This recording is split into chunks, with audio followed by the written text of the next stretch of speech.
Welcome to the Explainer. If you're currently staring at that dreaded screen saying your eBay account is permanently suspended, yeah, I know exactly how that feels. The panic is very real.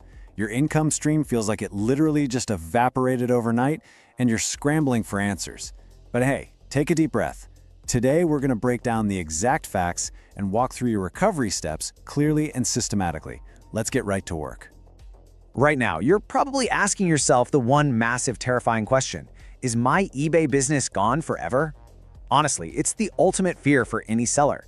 And yeah, while a permanent suspension is pretty much as serious as it gets on the platform, jumping to the worst possible conclusion right away isn't going to help us.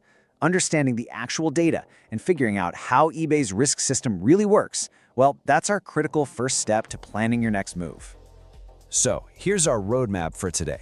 We'll start with the permanent suspension nightmare itself. Then, we'll dig into exactly why eBay banned you, followed by a step-by-step account recovery process. Finally, we'll cover how to prevent future bans entirely. All right, let's dive into part 1, the permanent suspension nightmare, and really understanding the ban. Think of this whole situation like a medical diagnosis, right? We have to fully understand the disease before we can even think about treating it. A permanent suspension simply means you've been flagged as a severe safety, financial, or legal risk. It means buying, selling, bidding, listing, it's all shut down. Your active listings instantly wiped out. And here's the real kicker. Any new accounts you try to open that are linked to your identity, your home address, your device, or even your credit card, those are automatically blacklisted too. You are, effectively, entirely locked out of the eBay ecosystem. To put this in perspective, think about the hierarchy of penalties eBay hands out. Up at the top, you've got your standard warnings and temporary restrictions. With those, your chance of reinstatement is actually moderate to high. Indefinite suspensions kind of sit there in the middle. But permanent? Permanent means forever, unless you successfully appeal it.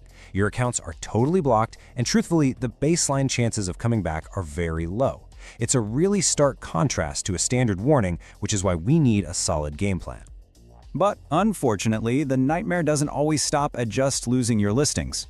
180. That is the number of days, up to half a year, that eBay can legally hold the funds from your sold items. They lock it away in a virtual vault to cover any potential refunds or chargebacks under their payment terms. That is a massive financial hit for anyone, and it's exactly why we need to get your business sorted out like yesterday. Moving on to section 2, let's look at the root cause. Why did eBay actually ban you? Here's the truth. eBay rarely suspends an account for absolutely no reason. Their AI is quite literally always watching. So let's talk about one of the absolute biggest culprits: sourcing. Sourcing from verified wholesalers, distributors, or manufacturers where you have an actual documented agreement, totally fine, allowed. But retail dropshipping, buying an item from Amazon, Walmart, or Home Depot after you make a sale and shipping it straight to your buyer, that is a massive red flag. Jeff Bezos is not your authorized wholesale supplier, guys. In 2026, eBay scrutinizes this heavily. If your business relies on retail arbitrage to fulfill orders, you are operating directly in the AI's crosshairs. Now, dropshipping isn't the only high-risk trigger out there. You've got VRO, or intellectual property complaints, basically selling branded stuff without authorization. Then there are poor seller metrics. Even a tiny 0.5% defect rate can trigger an account review. You've also got unresolved chargebacks, or having your account linked to a previously banned account. But pay super close attention to this one: fake or mismatched identity data. eBay's verification process requires that every single piece of your registration data perfectly matches your official government and tax documents. If it's off even a little bit, you instantly look like a fraud risk. And then we hit the absolute point of no return, the zero-tolerance violations. We're talking shill bidding, intentionally providing false tracking data, or trying to take payments off-platform. Listen, if you try to move a transaction off eBay just to avoid paying some fees, you are instantly removing their buyer protection. eBay's system is designed to catch this. It flags your account for fraud on the spot, and boom, permanent ban. No questions asked. Okay, let's pivot to section 3, account recovery, and walk through a step-by-step guide.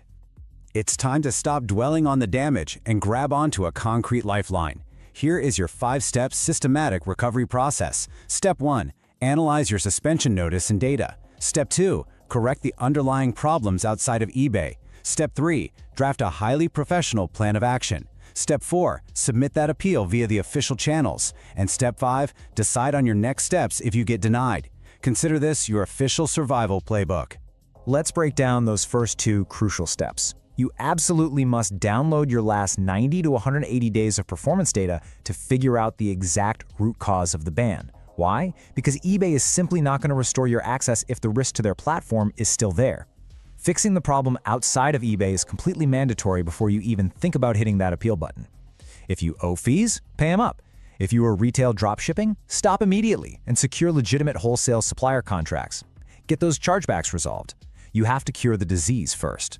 Once you've actually fixed the issue, you move to Step 3, drafting the perfect 1 to 2 page plan of action, or POA. The structure here is vital. First, detail exactly what went wrong and be specific. Use dates and item IDs. Second, explain why it happened. And here's the key: take full responsibility. Do not point fingers at the buyers or eBay. Third, outline exactly what you changed to prevent it from ever happening again. And finally, attach your proof. Tangible evidence like real invoices, standard operating procedures, and solid tracking data are infinitely more valuable to an eBay rep than a full page of excuses. Which brings me to a really important quote from our source material. Avoid emotional language, such as, "This ruined my life," or "You are wrong." A concise, documented appeal works better. When you're submitting your appeal to the eBay Account Holds portal, you have to remain completely professional. Keep in mind, simple checks by their team usually take around 24 to 72 hours. But if your case involves Vero or a complex fraud check, a manual review might take 7 to 15 business days. So stay patient, stay totally objective, and let your documented evidence do the heavy lifting. Finally, let's jump into Section 4, preventing bans through solid operational hygiene. Whether you successfully recover your account or end up starting fresh somewhere else, preventative care is absolutely key. These are the practical weekly habits you need to bake into your routine. Review your Seller Hub metrics every single week so you can catch defects early. Regularly verify your account, tax, and address data so there are no sudden weird mismatches. Keep absolutely all of your buyer communication inside eBay. Avoid suddenly spiking a brand new account with tons of high-value listings. You really need to grow that gradually. And always, always upload fast, accurate tracking. Remember that AI is always watching, and even minor deviations from these habits can trigger a really dangerous manual review. Now, you might be wondering about automation software. It can actually protect you as long as it's used compliantly. Tools like eZync can automate your stock, your prices, and your tracking so you never accidentally oversell or upload tracking late. And GoLogin can help safely manage multi-account browser fingerprints and cookies, assuming you legitimately and compliantly operate multiple businesses. These tools help prevent the manual, human errors that lead to metrics drops and bans, provided of course that you are using them responsibly and strictly within eBay's official policies. So, the crucial point to remember here is this overarching philosophy. The goal is not to trick eBay. It's to reduce the signals that make the platform question your business in the first place. If you operate transparently, with legitimate suppliers, accurate tracking, and excellent customer service, you naturally remove those risk signals. You simply stop looking like a threat to their ecosystem. Which leads us to one final critical question. Are you ready to build a safer business? A permanent suspension is a massive, stressful wake-up call, for sure. It forces you to look incredibly closely at your own operations. So take the principles from this explainer, evaluate your workflows, secure real suppliers, and use these exact steps to either fight for your eBay recovery or pivot securely to a whole new marketplace. The choice and the hard work is now up to you. Thanks for joining me on this explainer.